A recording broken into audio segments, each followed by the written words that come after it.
दोस्तों फिर एक नई वीडियो के साथ लेके आया हूँ। 12th क्लास के बिजनेस स्टडी का किताब है, उसका तीसरा चैप्टर का ऑब्जेक्टिव है। पहला ऑब्जेक्टिव है वैज्ञानिक प्रबंध के पिता हैं गिलब्रेथ टेलर रॉबर्टसन द किम्बाल। तो इसका जो पहला का जो राइट आंसर है वो राइट आंसर है टेलर। दूसरा प्रश्न है मानसिक क्रांति का मूलाधार है और वैज्ञानिक प्रबंध का व संयोजन का स्विवेकीकरण का द इनमें से सभी। दूसरा का जो राइट आंसर है और राइट आंसर है वैज्ञानिक प्रबंध का। तीसरा प्रश्न वैज्ञानिक प्रबंध में टेलर ने प्रयोग किए हैं गति अध्ययन, थकान अध्ययन तथा समय अध्ययन। गति अध्ययन थकान अध्ययन तथा समय अध्ययन। इसका जो राइट आंसर है राइट आंसर है। तीसरा का राइट आंसर है गति अध्ययन थकान अध्ययन तथा समय अध्ययन। चौथा प्रश्न है वैज्ञानिक प्रबंध में विश्लेषण है अ 25%, ब 50%, स 75%। तो चौथा का जो राइट आंसर है राइट आंसर है 75%। पांचवा प्रश्न है परंपरागत प्रबंध में श्रमिकों को मजदूरी दी जाती है कम, अधिक, अधिकतम। तो 5 का जो राइट आंसर है कम दी जाती है। अगला छठा प्रश्न है वैज्ञानिक प्रबंध में उत्पादन होता है अधिकतम, न्यूनतम, सामान्य, इनमें से कोई नहीं।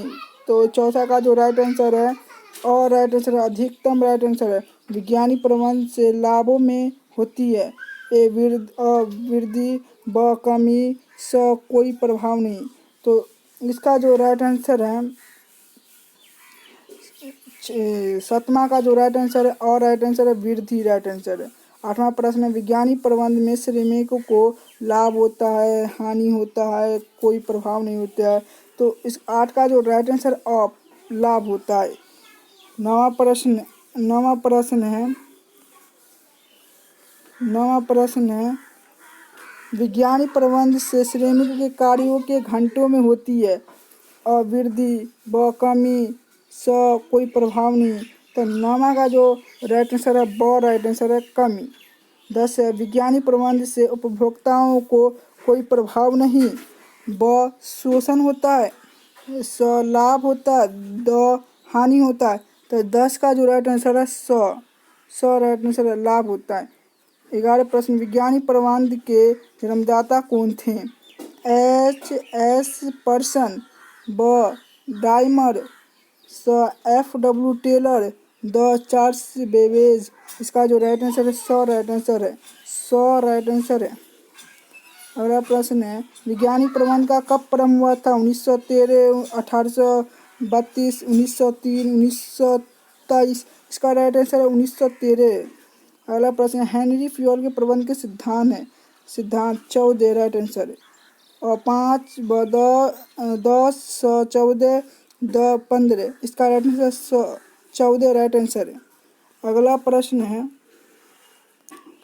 हेनरी फ्योल का जन्म हुआ था जापान में, फ्रांस में, जर्मनी में, अमेरिका में। इसका राइट आंसर है फ्रांस में राइट आंसर ब राइट आंसर है।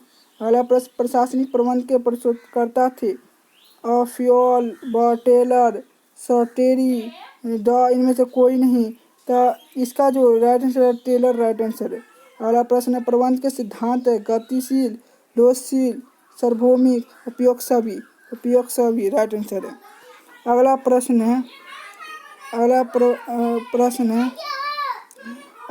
है प्रबंध के सिद्धांत नहीं है सार्वभौमिक, लचीले, संपूर्ण, व्यवहारिक। इसका राइट आंसर है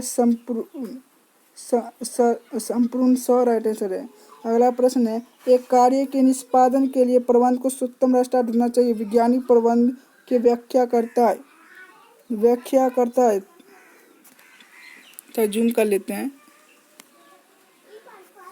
एक कार्य के निष्पादन के लिए प्रबंध को सर्वोत्तम रास्ता ढूंढना चाहिए वैज्ञानिक प्रबंध का कौन सा सिद्धांत इस पंक्ति में व्याख्या करता है?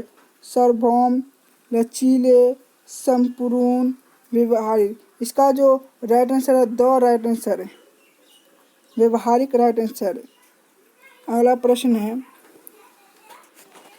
थोड़ा जूम कर लेता हूँ। अगला प्रश्न है, प्रबंध के सिद्धांत नहीं है। सार्वभौमिक, लोचपूर्ण, संपूर्ण, व्यवहारिक। इसका राइट आंसर है संपूर्ण राइट आंसर है। प्रबंध के सिद्धांतों की रचना किस प्रकार से की जाती है? प्रयोगशाला में, प्रबंध के अनुभव द्वारा, ग्राहक के अनुभव द्वारा, समाज विज्ञानी के द्वारा। इसका राइट आंसर ख राइट आंसर है, प्रबंध के अनुभव द्वारा। निम्न में से कौन सा प्रबंध के सिद्धांत का महत्व नहीं है? कार्य कुशल में वृद्धि, ख पहल क्षमता, संसाधन का अधिक उपयोग, घ परिवर्तित तकनीकी को अपनाना। इसका क राइट है, कार्य कुशल में वृद्धि। अगला प्रश्न है, हेनरी फ्योल था एक समाज वैज्ञानिक था, खनन इंजीनियर था, लेखाकार था, उत्पाद इंजीनियर। इसका खनन इंजीनियर राइट आंसर है। अगला प्रश्न है, निम्न में से कौन सा कथन कार्य विभाजन के सिद्धांत का श्रेष्ठ वर्णन करता है? कार्य को छोटे छोटे भागों में बांटना चाहिए, श्रम का विभाजन करना चाहिए, संसाधनों को कार्य में विभाजित करना चाहिए, इससे विशिष्टीकरण होता है। राइट आंसर है दो राइट आंसर है। वह संबित श्रमिकों के प्रचालन के लिए मशीन, माल, उपकरण आदि को तैयार रखता है। इस कथन द्वारा क्रियात्मक फोरमैनशिप के अंतर्गत किसके कार्य का वर्णन किया जाता है? निर्देशन कार्य करके, मरम्मत नायक के, टेली नायक के, कार्यक्रम टेली नायक के। राइट आंसर है, गो राइट आंसर है। अगला प्रश्न है, निम्न में से कौन सा टेलर का प्रबंध का सिद्धांत नहीं है? क वैज्ञानिक, न कि व्यवहारिक।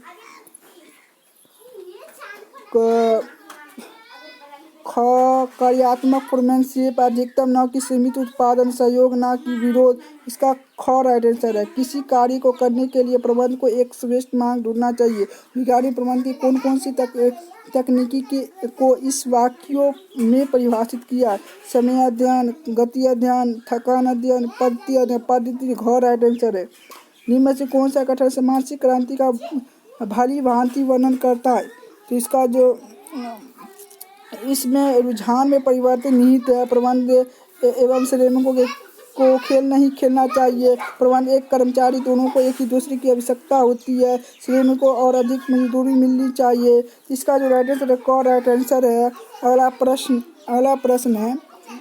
अगला प्रश्न है, टेलर एवं फ्योल के संबंध में निम्न में से कौन सा कथन असत्य है? फ्योल के एक खनन इंजीनियर था, जबकि टेलर एक मैकेनिकी इंजीनियर था। फ्योल के सिद्धांत विशिष्ट परिस्थिति में लागू होते हैं, जबकि टेलर के सिद्धांत सम्यक होते हैं। राइट आंसर ख राइट आंसर है।